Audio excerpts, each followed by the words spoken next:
Hi ළමයි කරදස් YouTube channel එකට යන ඔයාලව ආදරෙන් පිළිගන්නවා. ඔන්න ඉතින් පිටකවර වලට අලුත් ඩිසයින් පහක් අරගෙන තමයි මම අද ආවේ.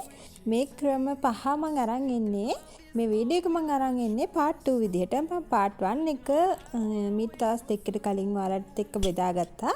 ඉතින් මේ අරන් ඉන්නේ part 2 එක. මේක මම අරන් ඉන්නේ හිතුවා ඔයාලට ගෙදර ඉඳලම එහාට මෙහාට චුට්ටක් ඇවිදලා කරලා මේ විදිහේ දේවල් ටිකක් හොයාගෙන ඔයාලට මෙන්න මේ ඩිසයින් ටික කරගන්න පුළුවන්.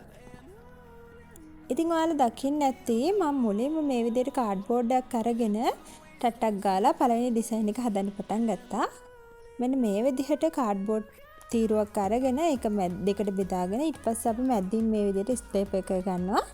ඊට පස්සේ පෑනක් හරි පැටිග්ලම් එකක් හරි කූරක් හරි පාවිච්චි කරලා මෙන්න මේ විදිහට හાર્ට් ෂේප් එක එන විදිහට මෙන්න මේ විදිහට හදා ගන්න ඕනි. මේ පහළ කොටස තියෙනවා අන්න ඒක චුට්ටක් නම්ලා ඔයාලට අවශ්‍ය ප්‍රමාණයට මේක හදා ගන්න පුළුවන්. මම ලොකු ප්‍රමාණයෙන් එකක් කලින් හදාගත්තා. දැන් මට පොඩි ප්‍රමාණයේ මෙන්න මේ වගේ ප්‍රමාණයෙන් හાર્ට් ෂේප් එකක් තමයි ඕනේ. ඒ හින්දා මම මෙන්න මේ විදිහට පොඩි කරලා මේක හදා ගන්නවා. මෙන්න මේ විදිහට පොඩ්ඩක් හાર્ට් ෂේප් එක ලස්සනට එන විදිහට මෙන්න මෙහෙම හදා ගන්න.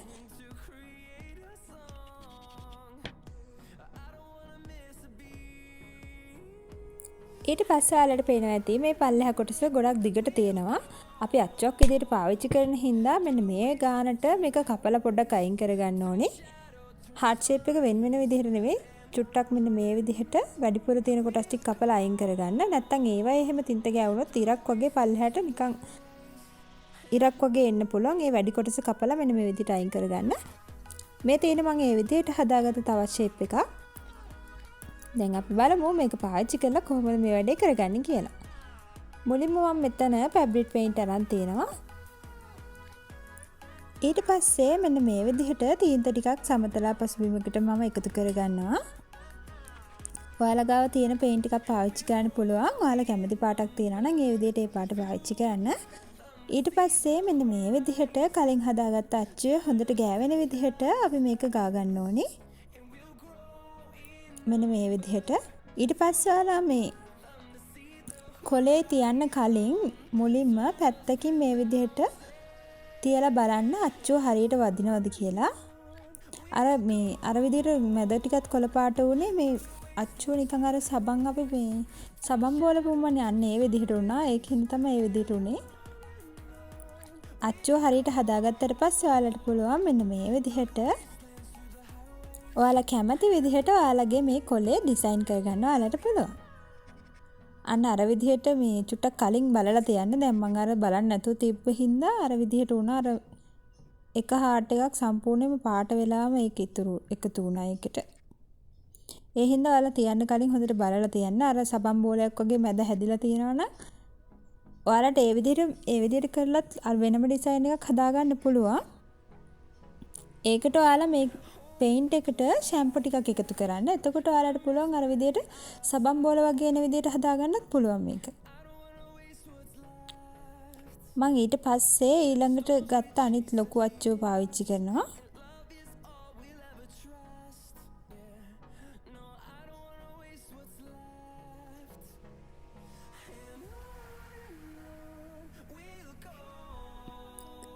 ඉතින් මෙන්න මේ විදිහට තමයි පළවෙනි ඩිසයින් එක හදාගෙන වුණාට පස්සේ තියෙන්නේ. ඔයාලට පුළුවන් මේක මේ විදිහට නැතුව පිළිවෙලට යන විදිහට තියලා හදාගන්නත් පුළුවන්. එහෙනම් අපි දෙවෙනි එක හදාගමු. මම මේකට පාවිච්චි කරන්නේ තද පාට A4 කොලයකුයි මෙන්න මේ විදිහට පැටිග්ලම් ටිකයි පාවිච්චි කරනවා. මෙන්න මේ විදිහට අපි ගත්ත පැටිග්ලම් ටික එකට තියලා මලක හැඩේ එන විදිහට හදාගෙන ඊට පස්සේ ඒකට රබර් බෑන්ඩ් එකක් දාලා මෙන්න මේ විදිහට තද කරගන්නවා. උඩින් වගේම මෙන්න මේ විදිහට යටපැත්තෙනුත් මේ විදිහට රබර් බෑන්ඩ් එකක් දාලා තද කරගන්න. නැත්නම් අපි මේක පාවිච්චි කරනකොට එහාට මෙහාට වෙලා තින්ත හැමතැනම ගෑවෙන්න පුළුවන්. පැටිග්ලම් ටික ඔක්කොම එක ගානට තියලා හදාගෙන වුණාට පස්සේ මෙන්න මේ විදිහට මම සුදු පාට පාවිච්චි කරනවා. සුදු පාට තීන්ත එක මෙන්න මේ විදිහට පැතලි පසුබිමක තියලා මෙන්න මේ විදිහට පැටිග්ලම් ටික තියලා අපි මේක අච්චෝක් විදිහට හදා ගන්නවා. මෙන්න මේ විදිහට තින්ත ටික ගෑවුණාද කියලා හොඳට බලලා මේක පාවිච්චි කරන්න. මෙන්න මේ විදිහට හැම පැටිකලම එකේම තින්ත ගෑවුණාට පස්සේ මෙන්න මේ විදිහට කොලේ උඩ තියලා පොඩ්ඩක් තද කරගන්නවා. එතකොට මෙන්න මේ විදිහට අපිට ඩිසයින් එකක් හම්බ වෙනවා. මේ විදිහට මම කොලේ පුරාම මේකෙන් ලස්සන ඩිසයින් එකක් හදා ගන්නවා. මෙන්න මේ විදිහට රටාවක් එන විදිහට තමයි මම මේක තියාගත්තේ. ඔයාලට පුළුවන් ඔයාලා කැමති විදිහේ රටාවක් බලලා ඒ විදිහට ඒක හදාගන්න. ඊට පස්සේ මම මෙන්න මේ විදිහට මේක පාට කරගත්තා. මේක ඩෙසිමලක් එන විදිහට මෙන්න මේ විදිහට මම පාට කරගන්නවා. මුලින්ම සුදු පාට මේ ඔක්කොගෙම පාට කරගන්නවා මෙන්න මේ විදිහට. සුදු පාටින් පාට කරගත්ත කොටස හොඳටම වෙලනාට පස්සේ තමයි අපි මෙන්න මේ විදිහට මලේ මැද කොටස කහ පාටින් පාට කරගන්නේ.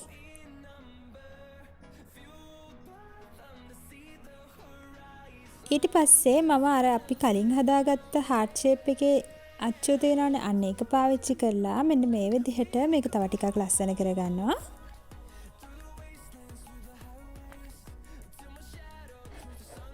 ඉතින් ඔන්න ඔය විදිහට තමයි දෙවෙනියට හදාගත්ත ඩිසයින් එක තියෙන්නේ.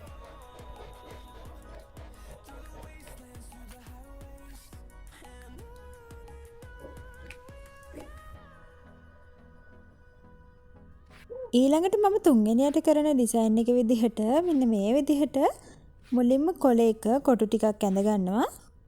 සෙන්ටිමීටර් 2කට යන විදිහට මෙන්න මේ විදිහට කොටු ටිකක් මම මුලින්ම ඇඳ ගන්නවා. පැන්සලෙන් ලාවට ඇඳ ගන්න. පැන්සලෙන් ගොඩාක් තද කරලා ඇඳ ගන්න එපා.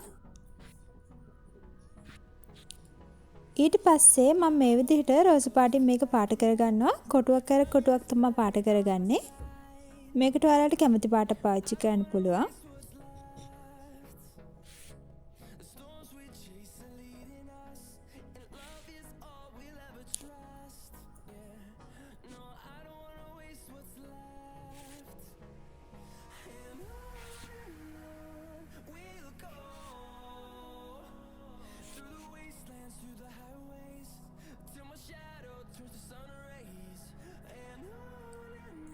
මෙන්න මේ විදිහට කොටු ටික පාට කරගෙන ඉවරනාට පස්සේ මම මෙතනට මෙන්න මේ විදිහට ටියුලිප් මල් ටිකක් එකතු කරගන්නවා.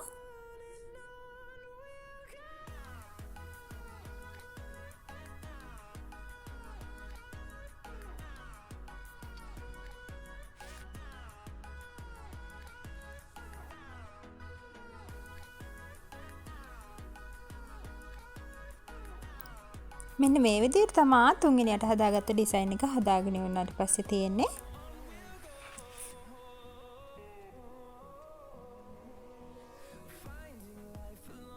අපි ඊළඟට මෙන්න මේ විදිහට පර්පල් කලර් එක පාවිච්චි කරලා සිම්පල් ඩිසයින් එකක් ඇඳගෙන ඊට පස්සේ ලස්සන ඩිසයින් එකක් හදාගමු.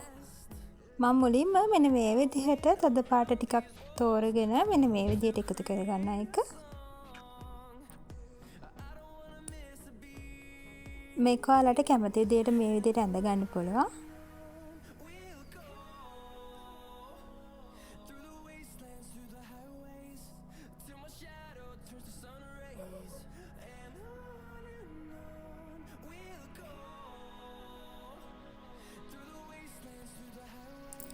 අපි පාට කරගත්ත කොටස් ටික හොඳටම වේලනාට පස්සේ අපිට පුළුවන් මෙන්න මේ විදිහට කොළ පාවිච්චි කරලා මේක තව ටිකක් ලස්සන කරගන්න.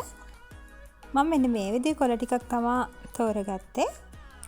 ඊට පස්සේ මෙන්න මේ විදිහට කොළේ උඩ පැත්තේ සුදු පාට පේන්ට් එකෙන් මෙන්න මේ විදිහට පාට කරගන්නවා. පාට වලට වතුර කවලම් කරන්නේ නැතුව තමයි අපි මේක එකතු කරගන්න ඕනේ. මේ විදිහට පාට කරගෙන කොළේ එකපාරම මේ විදිහට තියාගන්න ඕනේ. කොළේ එහාට මෙහාට හෙලවෙන්නේ නැති වෙන විදිහට එකපාරින්ම මේක තියාගන්න. මෙන්න මේ විදිහට කොලේ තියාගත්තට පස්සේ මෙන්න මේ විදිහට කඩදාසියක් අරගෙන ඒක උඩින් තියලා ඊට පස්සේ මෙන්න මේ විදිහට තද කරන්න. අපි කඩදාසියත් එහාට මෙහාට වෙන්නේ නැති වෙන්න තදට අල්ලගෙන තමයි මේක කරන්න ඕනේ. එහෙම නැති වුණොත් එහෙම අපි කලින් පාට කරගත්ත ටික මේ කොලේ හැම තැනම ගෑවෙන්න පුළුවන්. ඊට පස්සේ ඔයාලට පුළුවන් මේ කොලේ අයින් කරගන්න.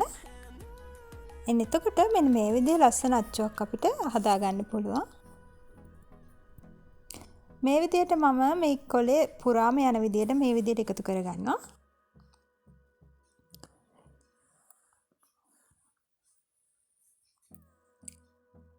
ඊට පස්සේ ඔයාලට පුළුවන් තව පුංචි පුංචි දේවල් කරලා මේක තව ටිකක් ලස්සන කරගන්න.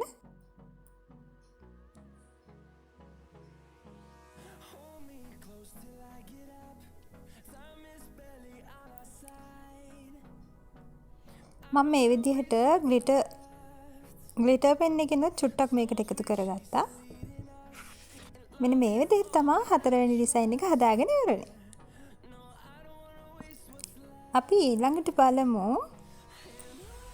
ඊළඟට පොඩි පොඩි ස්ටිකර්ස් ටිකක් එකතු කරලා ලස්සන ඩිසයින් එකක් හදාගමු. මුලින්ම මම මෙන්න මේ විදිහට කඩදාසියක ඒ පාටට හා සමාන පාටකින් මෙන්න මේ විදිහට ඉරි ටිකක් ඇඳ ගන්නවා. මේ ඇඳගන්න ඉරි මෙන්න මේ විදිහට පොඩ්ඩක් මහතට ඇඳගන්න. මේක මම ඇඳගන්නේ සෙන්ටිමීටර් දෙකෙන් දෙකට වගේ පරතරයක් තියාගෙන. මෙන්න මේ විදිහට ඇඳගත්තට පස්සේ ඔයාලට පුළුවන් මේක ලස්සන කරගන්න. කලින් අපි හදාගත්ත අච්චුව පාවිච්චි කළා තමයි මම මේ කොලේ ඩිසයින් කරගෙන තියෙන්නේ. ඒක මෙන්න මේ විදිහට දෙකට මැදින් ඉරලා මම මේකට එකතු කරගන්නවා.